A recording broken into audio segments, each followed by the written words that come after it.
सुटल्या मैदानाचा फायनलचा फेरा सुटला। दत्त जयंती उत्साहाने ताजित केलेला पटारवाडीकरांचा आदत हिंद केसरीचं भव्य आणि दिव्य असं मैदान आणि याच मैदानातील फायनलचा फेरा पडतोय।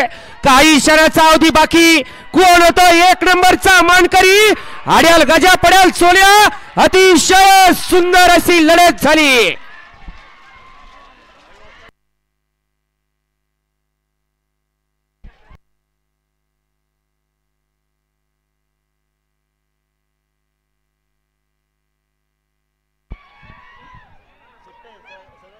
काटा किर्र अशी लढत झाली 8 गाड्यामध्ये।